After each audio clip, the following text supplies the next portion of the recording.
ସରକାରୀ ଉପ୍ରା ବିଦ୍ୟାଳୟର ପୋଡ଼ା ଚାକିରିର ପୂର୍ଣ୍ଣ ଉଦ୍ଧାର ନିମନ୍ତେ ଦାବି।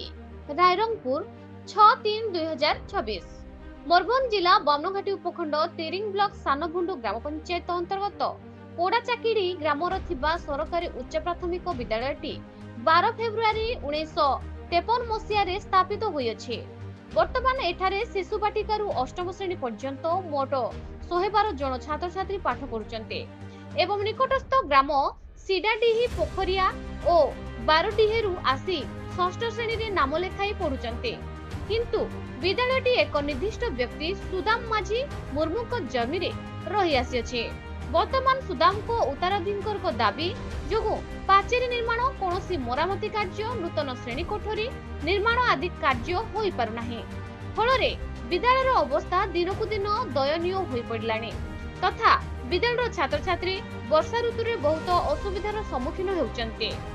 ଏହି ସମସ୍ୟାର ସମାଧାନ ନିମନ୍ତେ ତିରିଙ୍ଗ ବ୍ଲକର ପୂର୍ବତନ ବିଡିଓ, ତହସିଲଦାର ଏବଂ ଅଧ୍ୟକ୍ଷ ପରମେଶ୍ୱର ସାମାଡା ପ୍ରମୁଖ ବିଦ୍ୟାଳୟକୁ ଆସି ଜମିର ଉତ୍ତରାଧିକାରୀଙ୍କ ସହ ଆଲୋଚନା କରିଥିଲେ, କିନ୍ତୁ କୌଣସି ଫଳପ୍ରଦ ହୋଇପାରିଲା ନାହିଁ। ଉକ୍ତ ସମସ୍ୟାର ସମାଧାନ ନିମନ୍ତେ ପୋଡ଼ା ଚାକିରି ଗ୍ରାମବାସୀ ବୃନ୍ଦ ବାମନଘାଟି ଉପଖଣ୍ଡ ଉପଜିଲ୍ଲାପାଳଙ୍କୁ ଦାବିପତ୍ର ପ୍ରଦାନ କରିଥିଲେ। ଉପଯୁକ୍ତ କାର୍ଯ୍ୟାନୁଷ୍ଠାନ ଦାବି କରିବା ସହ ଏକ ସରକାରୀ ଜମି ଚିହ୍ନଟ କରି ଏହି ବିଦ୍ୟାଳୟକୁ ବିସ୍ଥାପିତ କଲେ ଗ୍ରାମବାସୀ ଉପକୃତ ହେବେ ବୋଲି ଜଣାଇଥିଲେ।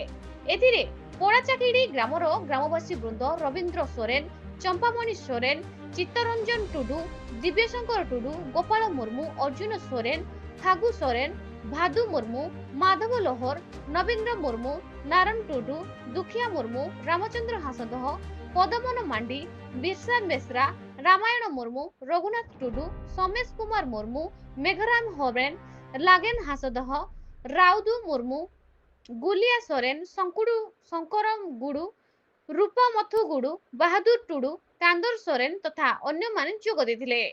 ମୟୂରଭଞ୍ଜ ରାଇରଙ୍ଗପୁରରୁ ଶ୍ୟାମଳେନ୍ଦୁ ପରିଡ଼ାଙ୍କ ରିପୋର୍ଟ, ନ୍ୟୁଜ ଓଡ଼ିଶା ଟିଭି।